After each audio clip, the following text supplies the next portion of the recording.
This episode of the Creep Street Podcast is brought to you by Martini Coffee Roasters. You know, people always look at me weird when I say I start off every morning with a big old martini. But then I set them straight, and I tell them I'm talking about Martini Coffee Roasters coffee. A delicious coffee made by the Martini family. They roast their coffee using a traditional method of sight and sound to roast those little babies to perfection. And they also sell green coffee beans for those home roasters out there. And right now, fans of the Creep Street Podcast can get 20% off their entire order by using the code CREEPSTREET at martinicoffee.com. Once again, for 20% off your order, use the code CREEPSTREET at martinicoffee.com. Martini Coffee Roasters, the perfect coffee to keep you creeps caffeinated. You've taken a wrong turn down Creep Street.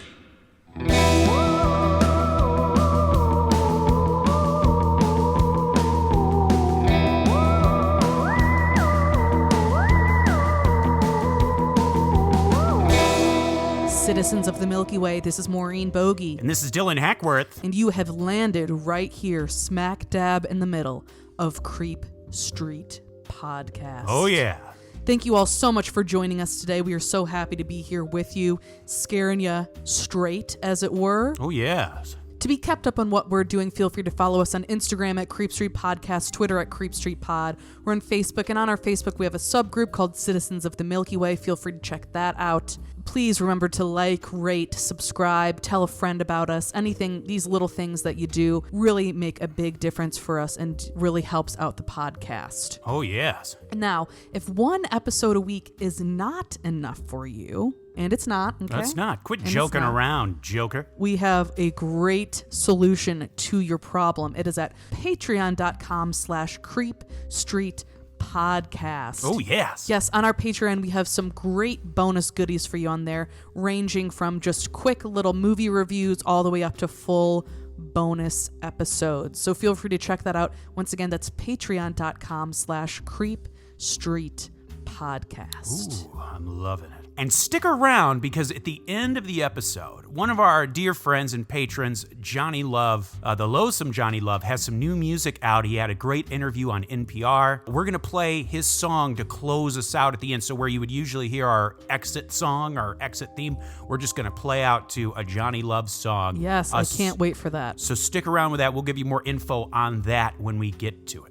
Now, Dylan, remind the folks, what did we talk about last week? Last week was the story of the incredible electric girl. That's right, a fascinating story there about the electric girl herself, as well as some other incredible stories of weird electricity running through the veins of some people. Oh, yes. But this week we have something a little different, a little bit more bump in the night. Absolutely. A little bit more spooky scary. We are staying in the European continent, but moving on over to Romania, specifically the Transylvania region of Romania. Ooh, spooky. Today's episode is The Cursed Forest of Romania.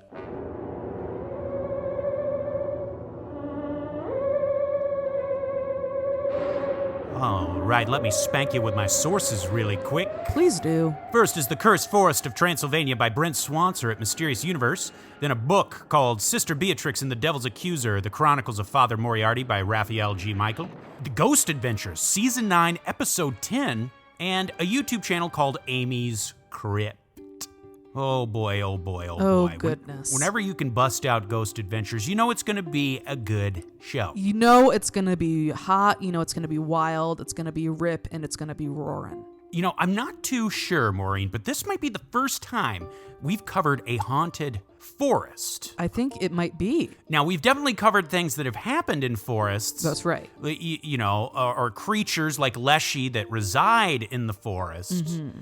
But this is our first time, I think, diving into a haunted forest. Yes. And this one we're covering it's a doozy. Located in the Transylvanian region of Romania, just west Cluj-Napoca. And keep in mind, some of these words we might mess up just because it's Romanian, and we apologize, but we'll do our best. And in this forest, there has been reported all manner of strange things. Hauntings, of course, also mysterious deaths and disappearances. UFOs, and even strange magnetic phenomena. But overall, the Hoia Baciu Forest, also sometimes just called the Hoia Forest or the Baciu Forest, I'll probably call it the Hoia Forest for short, is said to be one of the most haunted forests in Europe, if not the world. Now keep in mind, when you hear the name Transylvania, it obviously conjures up all sorts of imagery, and not just merely Dracula. This region has long had a rich history of the strange and supernatural. Now here's something very interesting to note about this forest itself. The area in which it's located isn't really that isolated, and it's visited fairly regularly. In fact, the bulk of this forest is only about 1 square mile. Oh, really? Yeah, yet somehow all this strange stuff seems to happen without explanation. And it's no surprise that it has earned the nickname the Bermuda Triangle of Romania. Locals have long made a point to avoid this place, and many consider it bad luck to even speak of it. So a bit of backstory here. Baciu, spelled B-A-C-I-U, is derived from the Romanian word baci, which means sheep herder. Oh. And the creepiness starts with a legend about a sheep herder who entered the forest with his sheep, never to return or to be seen again. Here's the thing. He apparently had over 200 sheep with him, and this forest is only about a square mile. How the hell does a man and 200 sheep go missing with no sign where they went? Since then, local folklore about the forest began to grow, and people came to fear it as a place of evil and death. According to some, it would seem as if the forest itself is alive and can even read what sort of person you are the moment you step foot within it. Furthermore, it's said that if someone with an evil or murderous mind or murderous heart steps into the forest, my source says it will force that person to see what they really are before exacting punishment upon them. Ooh. Now the trees, even the trees within the forest itself, look creepy. Many of them have grown in unusual, crooked ways, and they aren't sure why this has happened. Yeah, that's what's crazy to me. It's like you hear about nature does a lot of weird shit. Absolutely. As we know. But you usually seem to have some kind of explanation for why these weird things happen.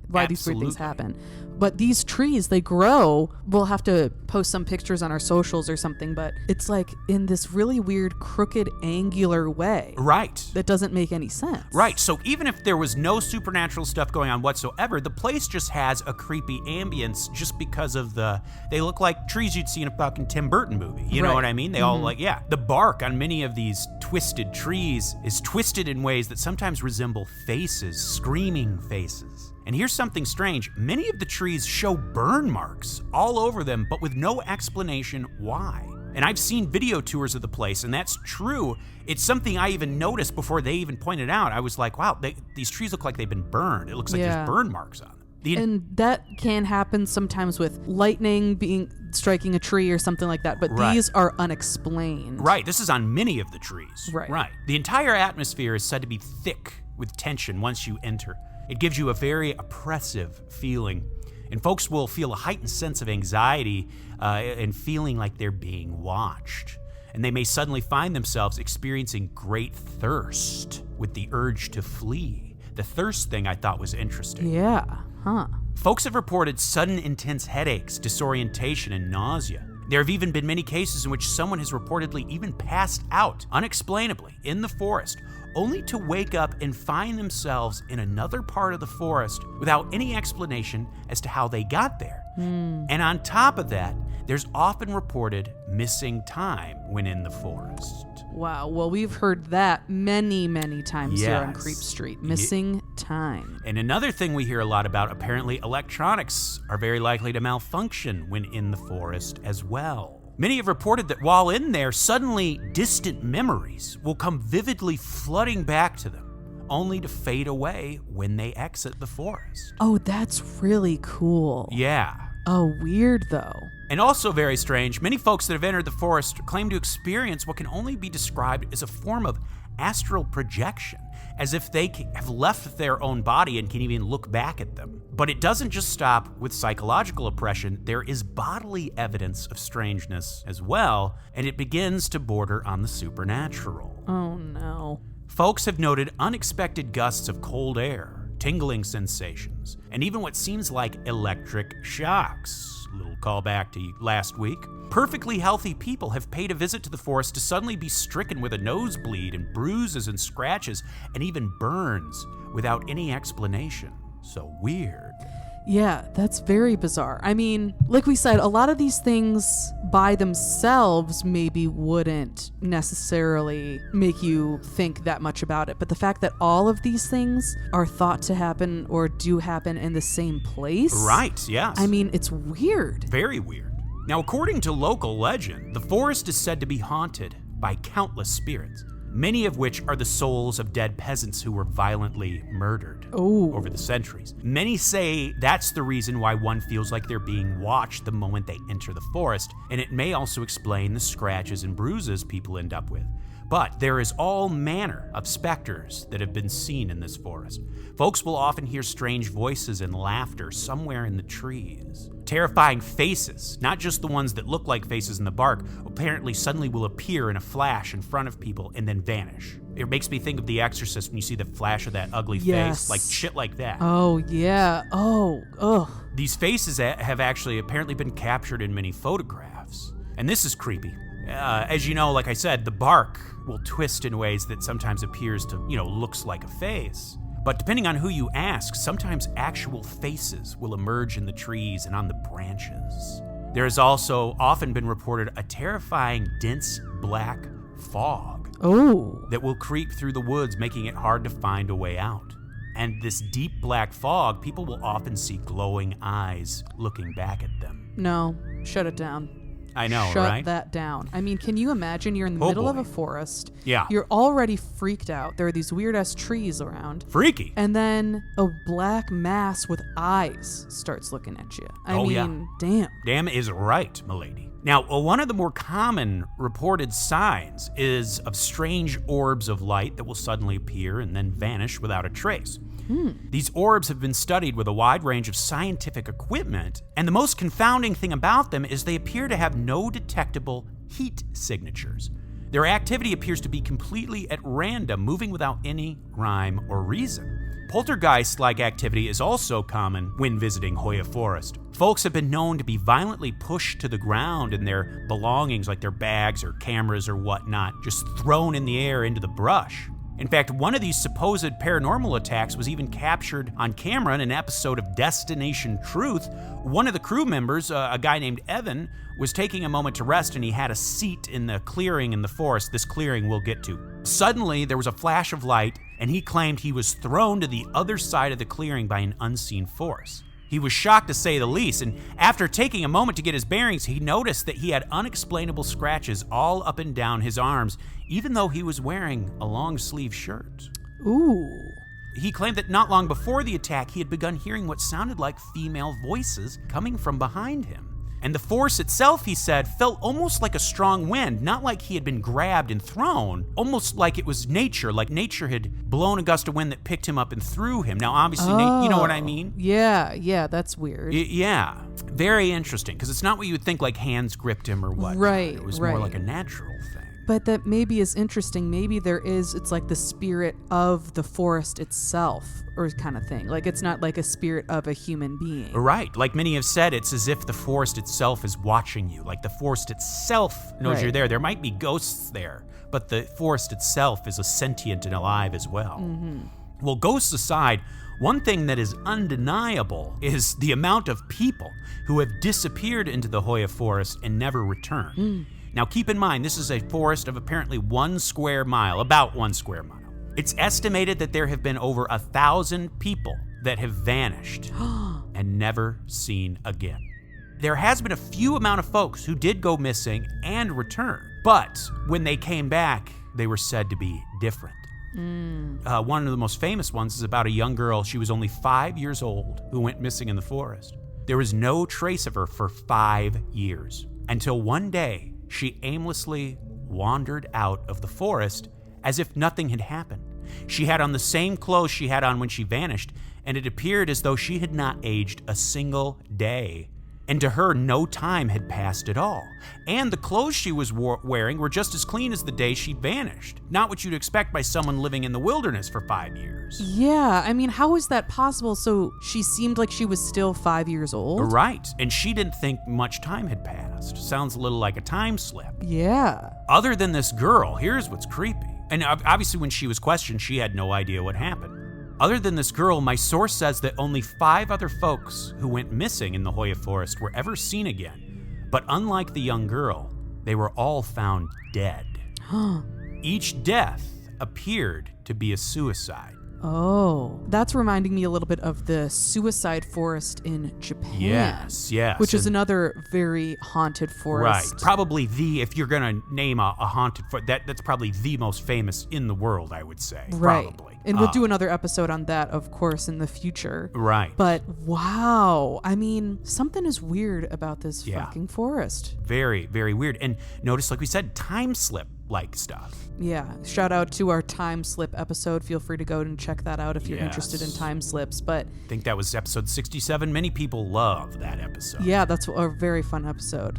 Good job remembering what number it was. Good Lord, that's impressive. But as we said up top, the Hoya Forest is literally a buffet of the weird. It's also said to be a hotspot for UFO activity.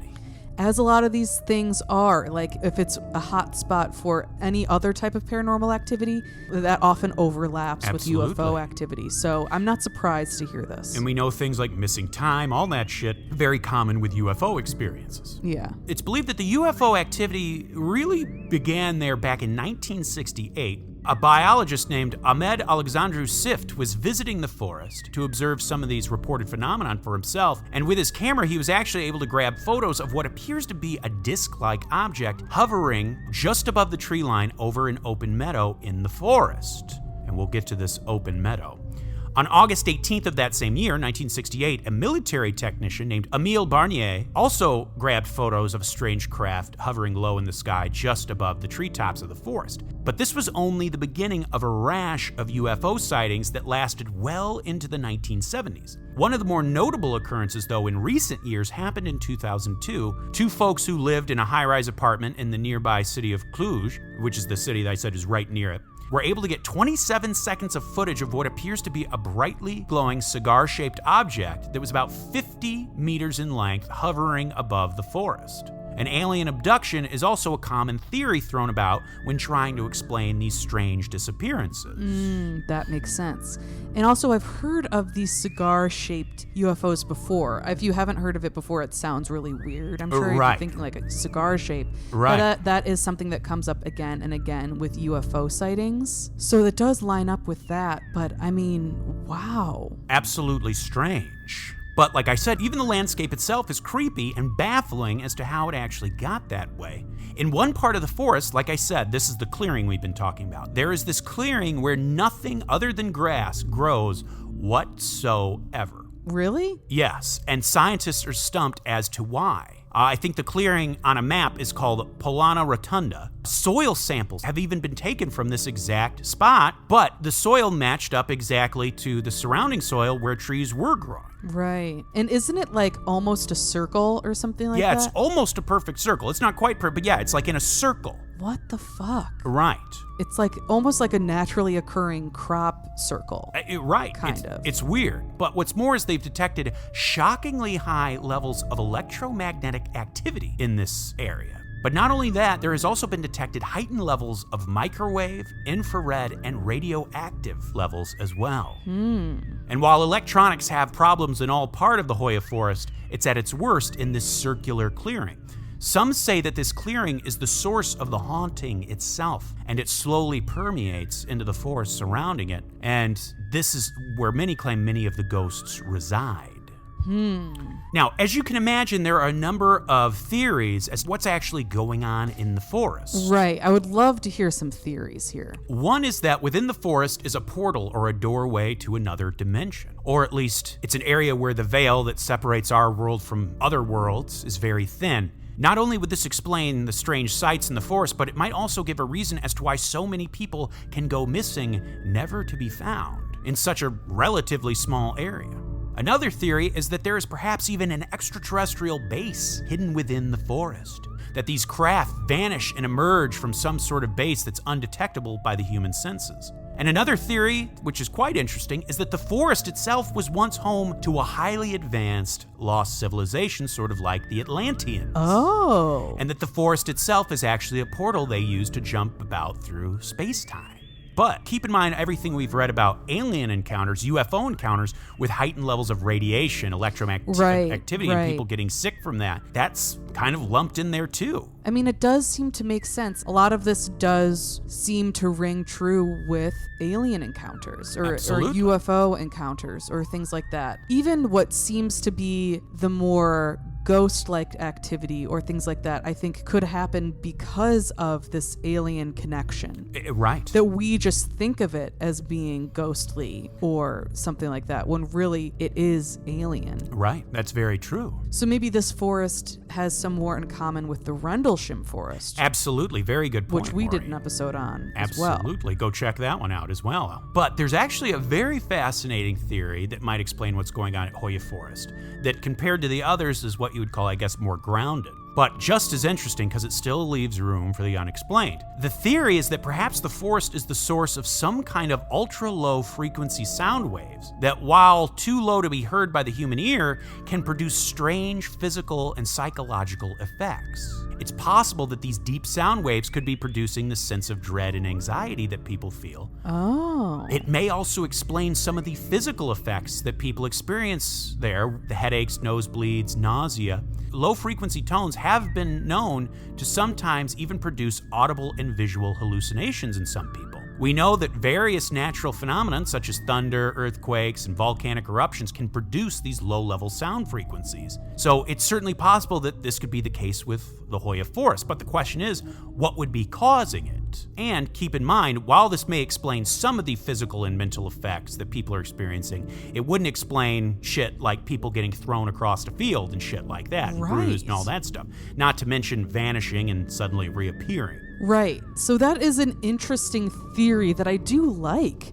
But it, like you said, it doesn't explain everything. Right. Now, given the reputation the forest had garnered, it's, of course, attracted all manner of folks from all over the world who come there looking to see something spooky. But it's also believed that the forest has also become a gathering place for many secret societies and even worshippers of Satan. But whether that's true or not, the Hoya Forest actually has become a popular destination for Wiccans in particular. For many Wiccans, it is viewed as a place of nature's power. Oh. And where rituals, spells, and enchantments can be boosted by nature's power. I could see that. So now I'm going to read to you an excerpt from a book.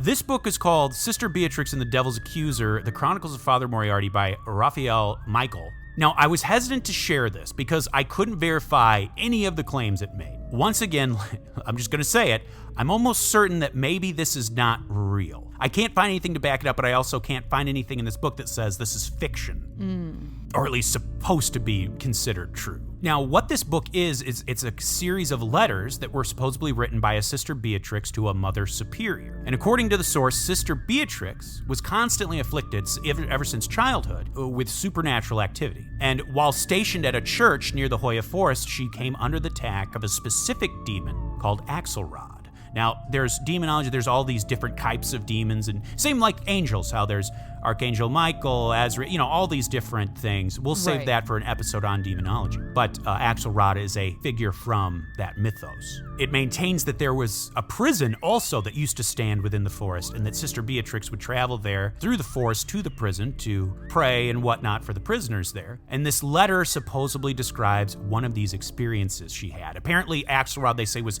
summoned by one of these rituals that were performed in the forest by these occult groups. So keep that in mind. I have no idea if this is true, but this is a letter written apparently from Sister Beatrix to Mother Superior about one of her experiences. Dear Mother Superior, after my successful visit with the prisoners, Axelrod and his followers took out their frustration on me. It started in the forest right after I left the prison. On my way to the convent, I saw demons and ghosts surround me. I saw mutilated bodies and the demons enjoying the torture that they inflicted. Then I saw Axelrod in front of me. He showed me a vision of me being tortured in his kingdom. Instead of passing me down to hell, he kept me under his dominion. His demons tortured me day and night. They did unspeakable things to me, both physically and spiritually. Then Axelrod himself began to torture me. He focused all his attention on me. He ignored the other souls, so his whole attention was focused on me. I can't begin to describe what he did to me. He had extreme hatred toward me, and so he tortured me in so many unimaginative ways. The worst part was when I looked up to God. I cried out to God, but I was blaspheming against him and the Virgin Mary instead of praising him. I shouted the most obscene things imaginable and unimaginable. Seeing and hearing me cursing God was the scariest part. It was so horrible that I would have died if I hadn't felt a divine force holding me up. I began to run away, but I got lost. The forest had changed into some kind of infernal land. The environment kept getting darker and darker. I didn't recognize anything. The trees had changed into big spikes where the souls of poor sinners were impaled on. I ran and ran for what seemed forever. All this time I could hear the demons mocking me and laughing at me as I began to cry with desperation. I kept praying to God to deliver me from this evil and take me back to the convent. They mocked my prayers by mocking me, praying and blaspheming my prayers with their vulgar vocabulary. Then one of them tripped me, and they began to beat me. I was beginning to lose hope until I heard a familiar and friendly voice calling out my name. I tried shouting back so that the person could hear me. As the voice approached, I recognized it. It was Sister Antonia. She was calling out to me until she found me. As soon as she saw me on the ground, the demons disappeared, and all I could see was Sister Antonia. The forest had changed back to its normal state. The trees were back to their normal state. I was on the ground and saw Sister Antonia's feet running toward me. She helped me get back on my feet and asked me if I was okay. "Yes, sister, thank you," I responded as I stood up. My whole body was burning, and I had trouble walking, so I leaned on Sister Antonia. She wasn't too strong, so she had trouble carrying me. When we reached the convent, I found my inner strength and immediately ran to the chapel. I ran inside the chapel and knelt in front of the statue of Our Lady Sisquolio. I began to cry and ask God for forgiveness. Even though I wasn't the one who was cursing God in the vision, I felt extreme guilt and felt as if I had been the one who actually blasphemed. Sister Sophia saw me and immediately ran towards me to console me. She embraced me and began to pray with me. Other nuns also heard me crying and entered the church. Sister Luminata also heard me and ran towards me to embrace me. The nuns knew that I had been attacked by Axelrod and not the prisoners. They began to pray for me and join me in my pain. All the nuns had dropped their jobs and circled around the statue of Our Lady Sisquolio and began to sing hymns to Our Lady. The attacks didn't end there. Axelrod and his followers arrived at night and continued their attacks. I knew that then my work was producing fruits. I was saving souls, and now I was saving the souls of those in prison. Their attacks didn't discourage me from my job as a chaplain at the prison. I was being effective in praising God through my work. There was no way that Axelrod could stop me from battling him. I promised God and Our Lady that no matter how much I suffered at the hands of Axelrod and the devil, I would continue my mission. I will continue my story in my next letter. Thank you for your prayers, Mother Superior. Your servant, Sister Beatrix. Woof. Yeah, so really intense there. Very intense. Now, like I said, I have no way to verify what this is, if this is fiction or whatnot. But even if it is fiction, it adds to the episode, I think, the creepiness. Yes, it adds to what this forest instills in the minds and the hearts of the people that go there. Now, I want to add to that by talking about one of my other sources, and you can't beat it, Ghost Adventures. You can't beat it. You just can't. Especially Season 9, Episode 10, which I guess was their Halloween special that year. They did an hour-and-a-half episode in Transylvania. Half of it focuses on Vlad the Impaler's castle, as where is like his childhood home or where he was born, something like that. But the other half takes place in Hoya Forest, and Zach is the one who explores the forest. Now, there's something interesting that is brought up in this episode that I had not heard about in other sources. As they're driving up to the forest on these dirt roads, they pass a group of young locals and they chat with them, and they talk about the mysterious orbs that are often seen there. Right. And one of them says that many believe that some of these orbs are actually sickness in spiritual form. Like, if you let them into your aura, they will actually make you physically ill. So like how a cold may spread in the air, but instead of just aerosol, how it usually would spread, it's actually, rather than in a biological state, it's in a spiritual form. And what's funny about that is like a day later or whatever, Zach starts experiencing cold-like symptoms. Like he has a cold. Just kind of something interesting to think about. That is interesting. But while investigating in the forest, something very interesting happens. once again, we're talking about ghost adventures here, so who knows how much of it's for the show, whatnot. But they get into the forest, and the first thing they do is find this dead zone, this open circular area. And keep in mind, Aaron and Nick, the other two dudes, they're at the castle while Zach is in the forest with his cameraman, Billy. And of course, they start seeing weird shit all around them in the woods, so they enter the woods to investigate. And that's when you hear Zach call out to Billy, and he seems very frantic. Billy, his partner, rushes over to him, and Zach is just standing there not speaking. And Billy asks him, "What's up?" But he's not getting any response. Until suddenly one of their electronic devices starts going wild, and Zach suddenly turns and says, "Billy," as if he didn't see him standing there. And he's in a panic. He sounds like he's about to cry. He's saying, "We got to get out of here. We got to get out here. Something is happening." Zach rushes back to that open area, that dead zone, and Billy follows him. And after a while, Zach is able to compose himself and talk about his experience, but he said he had this feeling like he was only safe in this clearing, and then if he ventured into the woods, he would die. He said that the woods appeared different. The trees seemed to glow, and that they were jagged and sharp and menacing looking. It seems kind of similar to what Sister Beatrix's vision was, much more awful. Right. But this sort of thing where the landscape itself sort of comes alive and changes into this like hellscape. I just thought that was interesting, and I wanted to tack that on. But here's another interesting note. I watched a 2-part video on a channel called Amy's Crypt, and they also captured a bunch of these strange lights on video. But there was one time in particular, though, when they realized that some of the lights they were seeing were actually coming from the nearby city. And remember, like I said, this forest is not far from civilization. It's not like a very isolated area. It's not in the middle of nowhere, yeah. It's just outside of a city. So something interesting to note, but they weren't working with the same level of equipment that the Ghost Adventures team had. There was a moment on the Ghost Adventures episode when they're using night vision and they see this orb in the woods. It was a red orb. And at first they're looking at it and they switch off the night vision. And then you are able to actually see it was a distinct red orb. And it appears to illuminate the trees around it, which means that light, whatever it was inside the woods, not coming from the city.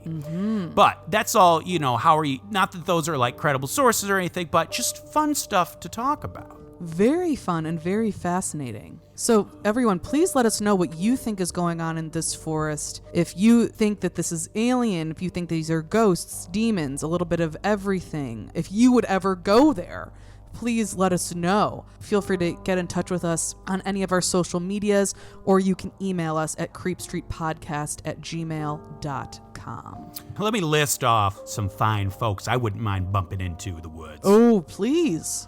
Of course, the Dream, James Watkins, the Finnish-faced Via Lundqvist, the Madman Marcus Hall, the vivacious Vicky McHugh, the tenacious Teresa Hackworth, the Heartbreak Kid, Chris Hackworth, the oh-so-suave Sean Richardson, the British bone-breaker Bex Martin, the notorious Nicholas Barker, the terrifying Taylor Lashmet, the Count of Cool Cameron Corliss, the Archduke of Attitude Adam Archer, the sinister Sam Kiker, the Nightmare of New Zealand Noeline Vivilli, the loathsome Johnny Love, the carnivorous Kevin Bogey, the killer stud Carl Staub, the Firestarter Heather Carter, the Conqueror Christopher Damian Damaris, the awfully awesome Annie, the murderous Maggie Leach, the Sir of Sexy Sam Hackworth, the evil Elizabeth Riley, and Lauren Hellfire Hernandez Lopez. Damn, thank you so much for listing off all of those fantastic and, may I add, righteous names. Yes, yes. If you want to be like them, feel free to check us out at patreon.com/creepstreetpodcast. And of course, like, rate, subscribe, all that. Tell friends, family, and loved ones. Evangelize, of course. But like I said, we're going to end this episode a little differently. Rather than our usual just outro music, we are going to leave you with a little ditty by the loathsome Johnny Love, who just put out a new EP. You can find his music on Spotify, Apple, YouTube. He was just interviewed on NPR about his music. Great guy. I have the honor of traveling with him with Second City. You've worked with him as well. Oh yeah, we love John Love. That is what's going to play us out tonight. So this one, I believe, is an instrumental. Some of his stuff has lyrics to it, some of it's instrumental. Yeah. Farewell, Creep Street, and let us play you out. Let the loathsome Johnny Love play you out with his song, The Making of the Moon. Enjoy it, citizens of the Milky Way. Good night and goodbye. Goodbye.